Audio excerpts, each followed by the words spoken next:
My God, people are mad.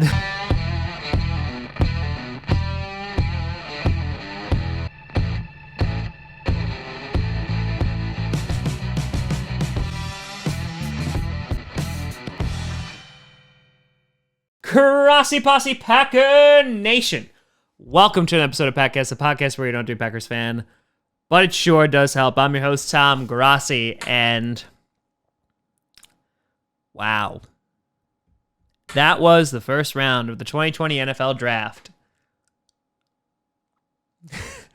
You know, it's funny because we live streamed the entire thing. Thank you for everyone who was there. We had at points over 4,000 people in there, which was awesome. And when we picked him, I was silent. And the first emotions that rushed right to me was anger, disappointment, and the more I sit on it, I don't want to say the more I'm okay with it, but the more I understand it. So the Green Bay Packers traded up from number 30 with the Miami Dolphins to the number 26 spot to get Jordan Love, the QB, out of Utah State. I had done an entire breakdown video, which you can more than take a look at, in which I was asking basically, is Jordan Love worth a first rounder? And this was done weeks ago. The last line of my notebook, this is not new notes, this is all from the Jordan Love episode I did. I wrote the last line, Project QB, but if sits behind Rodgers, could be amazing.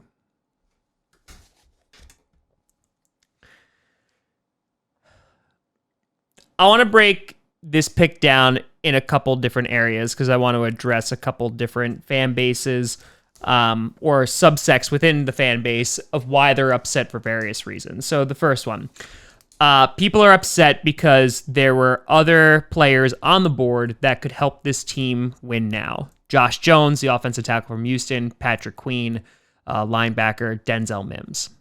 Right, those were like the big three that a lot of people were mocking. A lot of people want to see them go to Green Bay. And I don't disagree with you. I think that Patrick Queen could have helped the Green Bay Packers as he's a coverage linebacker. We also, as I've said, have Christian Kirksey, who could potentially fill that role.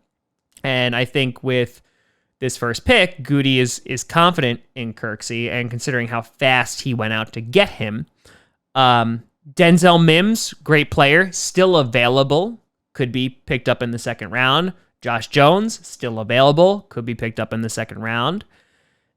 And I think there are plenty of weapons left in this draft for the Packers to win right now. And if you don't believe me, then look at our second round wide receivers, Jordy Nelson, Randall Cobb, Devontae Adams. We can get a badass wide receiver in the second round or later. And even with linebacker, a few days before the draft, I posted on Twitter that if we picked up a linebacker or wide receiver, and I even posted on this channel, on day 2, I'd be content with that since it's pretty deep. We got guys like Troy Dye that we could potentially pick up. And a plethora of wide receivers. Zach Bound, if we really want to, in the second round. So that I understand, but my response to that would be, is there's still plenty of talent left in this draft. Xavier McKinney, for example, a safety everyone thought was going to go in the first round, did not. Still there. The second reason why people are upset is the fact that we traded up to get him. Now, I was in this camp in which if we were sitting at 30, and let's just say Queen was gone, Josh Jones and Denzel Mims are there, and Jordan Love is there, and we picked Jordan Love, I wouldn't have been as upset because we didn't trade up for him, but we gave up a fourth rounder to go and get him.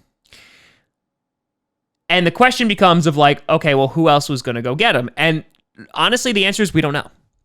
We don't know. The Patriots could have traded back in, right? The Colts could have traded back in. Literally the Saints could have traded back. Any team could have traded back into the first round like the Ravens did with Lamar Jackson a couple years ago, and they could have swiped up Jordan Love.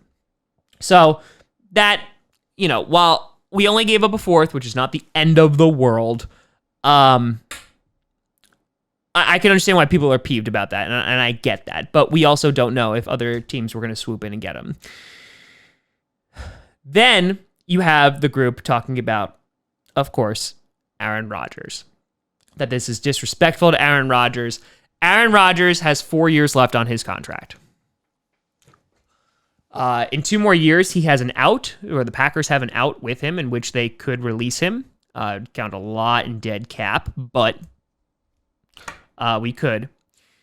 A lot of people are looking at this, and they're saying you can't compare Brett Favre, that whole situation, how people were super pissed off in 2005 when we drafted Aaron Rodgers to replace Brett Favre. People were very, very upset. You can't compare that to us drafting Jordan Love in 2020 because while Favre was obviously declining, Aaron Rodgers just took this team with obviously help with the defense and not many weapons, took them to the NFC Championship game, went 13-3, right? So the argument is that Aaron Rodgers is not on the decline, and he has expressed many times that he wants to play into his 40s, which would go beyond the contract in which he is in Green Bay. He just had an interview talking about how important legacy was to him and that how he wants to retire as a Green Bay Packer. And I love Aaron Rodgers. Absolutely love him. I would say nearly every single Packer fan out there absolutely loves Aaron Rodgers. And I think that legacy, while important to Aaron Rodgers, is also important to us. When Tom Brady left the Patriots, I found that a lot of people were upset about his comments when he said that he really didn't give a crap about legacy. That's why he went to the Buccaneers, because he was just like, whatever, I want to go and play football. And if we were to see Aaron Rodgers in another uniform, that would hurt. Like it did with Brett Favre, that would hurt. And some people are feeling that Goody have kind of turned their back on Aaron Rodgers and basically saying, listen, you're not going to finish your career here. You are not going to play into your 40s. We're looking for the future right now. And I don't think that's necessarily incorrect. Zach Schulmler from Strong Opinion Sports called in at the very end of the stream. And he said that this puts a clock on Aaron Rodgers. And I agree with that. And I think the positive of that is we have seen what Aaron Rodgers can do with a chip on his shoulder. And he kicks ass because that's our quarterback. And I feel like this might make him kick ass even more. And so okay, you drafted my successor. Because make no mistake about it, we're trading a 4th rounder in the 1st round to move up. We're not picking a backup quarterback here. Now, that being said, how many times have I said on this channel that we need a backup quarterback? We got a backup quarterback now. We got Jordan Love. So, with that being said, God forbid Aaron Rodgers gets hurt, we have someone who could actually back him up and maybe win us some games. So that's a positive. That's a positive regardless of how you feel about this situation. But when it comes to Aaron Rodgers, we also have to be honest, and we don't know what he's going to look like in 4 years. We don't. I was watching an interview that I did with Cheesehead TV back in 2018, and it was the Lions game where Crosby missed all those field goals. And I had said, and a bunch of others had said, that Rodgers needed to, hit some more targets, really wasn't looking that great, what have you. And Aaron Rodgers, even last year, he didn't tear the league apart, still was a great QB. Absolutely great QB. But he missed some throws. He also made some incredible throws, like that one with the Chiefs to Jamal Williams back in the end zone. The guy made some incredible throws and didn't have a ton of weapons to throw to. He had Devontae Adams, Allen Lazard came in at the very end, and who else did he have to throw to? Nobody was the answer. Aaron Rodgers can still play at an incredibly high level. I don't think there's really many people that doubt that unless you legit just hate Aaron Rodgers. So the way I'm looking at this is a pick for the future. We might not see Jordan Love take the field for about 4 years. He might sit behind Aaron Rodgers for 4 years. He might sit behind him for the length of his contract. Then we're going to have to reevaluate. At that point, maybe we trade Jordan Love. Or maybe at that point, we let Aaron Rodgers go because he's declining, or he's just reached the end of his contract and that's it. But I think why a lot of people are upset is because this puts a definitive timestamp on Aaron Rodgers' career as a Green Bay Packer. Is that you're looking at most likely 4 more years with Aaron Rodgers. And that's scary to people. And that's upsetting to people. That's upsetting to me. I love Aaron Rodgers. I want him to be my quarterback until the end of time. Now, that being said, this can be a very crappy business. I brought up in the stream Randall Cobb and Jordy Nelson. A lot of people were upset when we let him go. I said that we're going to have to let them go. We're paying each of them over $10 million a year. There's no way that we can afford it. This was a pick that Goody knew was not going to be popular. Anyway, and it's a ballsy move. And if it backfires, that's going to be bad. That's going to look real bad. But in 5 years, we also might be thanking Brian Gutekunst for making this pick. We might be. But at the end of the day, we don't know. We don't know. Tua might be a bust. Justin Herbert might be a bust. Joe Burrow might be a bust. Jordan Love might be a bust. Or some of them could do great and some of them cannot do well. We don't know. We don't know. It's like people who are picking on Rashawn Gary and saying, we already have an edge rusher. Why are you picking up another one? He didn't do much in the first year. Yes, he's playing behind 2 amazing outside linebackers.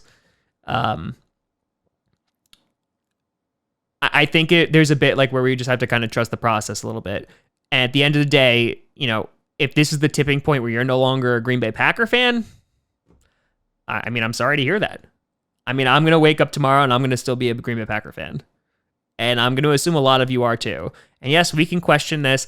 And if you're saying, hey, this is the stupidest pick of all time, this is a terrible pick, what if you're right? Like, what if you're right? What if Jordan Love is an absolute bust? We don't win the Super Bowl this year. We don't win the Super Bowl next year, what have you. Okay. You're right. Is that going to make you feel better? Is that going to make you turn around and say oh, I was right. I told you, Brian. No. It's not going to get you anything. These guys are paid a lot of money to do their jobs. Scouts are paid a lot of money to do their jobs. And we root for the Green Bay Packers. So that's what we're going to continue to do. Now, Love himself, again, I did a whole thing here. The big concern for me was that he went from 6 interceptions in 2018 to 17 in 2019. And the TDs went down. He also didn't have much of a team around him at all. He had 3 out of 13 games with 3 interceptions. Played primarily in the shotgun, forced a bunch of throws, which led to picks because he was just trying to win the game. Needs to work on his decision-making. These are all things that he has to work on, which is why I said he is a project QB. This guy needs to sit behind a Brady, a Breeze, a Rodgers. He's sitting behind Rodgers now. If he can't learn to make these better decisions with Rodgers, he's not going to. But we're about to see if he's going to. Jordan Love, again, is most likely not going to help this team right now, but he very well could lead this team in the future. He has a great deep ball. He's nice at extending plays, has great over-the-shoulder throws, sideline throws. And I know people are upset because they're saying, listen, Jordan Love ain't going to stop the run. He's not going to stop the 49ers from running all over us. And you're right. You're 100% accurate. But look at it this way. With the team that we had last year, we won 13 games and made it to the NFC Championship game without guys that could stop the run, without targets for Aaron Rodgers. If we look at it this way, we signed Christian Kirksey, we signed Funches. Let's just say we're at a wash and we're still at step 1. That's what we have the rest of the draft for. We got plenty of time and plenty of players to add that we could win right now. My goal is to get Aaron Rodgers another ring. I want Aaron Rodgers to get another ring. There's no one that's a Packers fan that doesn't want Aaron Rodgers to get another ring. Goody wants to see Aaron Rodgers get another ring. This does not mean that Aaron Rodgers is out on his ass in a year or two. What this means is that we are trying to protect our future. And while that is an unpopular move today, we might be thanking him later. And if we're not, guess what? We're still going to root for the Green Bay Packers. Jordan Love has a lot of work to do, but thankfully he gets to sit behind one of the best to do it that he can learn from. And Zach brought this up. How is Aaron Rodgers going to react? Is he going to be like Brett Favre to Aaron Rodgers, where Brett Favre was like a total douche nozzle? Or is he going to say, hey, this is what I know? I think Aaron is going to say that, but I think Aaron is going to be receptive, but I think also he's going to play with his chip on his shoulder and say, this is why I am the quarterback of the Green Bay Packers. And that, my friends, is what I'm very excited for. Yes, he needs more weapons. I guarantee you we're going to get some in this draft. So, step away from the ledge, and we're going to be okay. But let me know what you think down in the comments below. You can always find me at TomGrossiComedy.com or at TomGrossiComedy on all social media. See down below. Check out Packast on SoundCloud, iTunes, Google Play Music, Spotify, and of course YouTube. And a big shout out and thank you to all the Patreon members over at patreon.com/TomGrossiComedy. Thank you so much for watching. We'll be streaming day 2 tomorrow. I'm Tom Grossi. And as always, go Pack Go.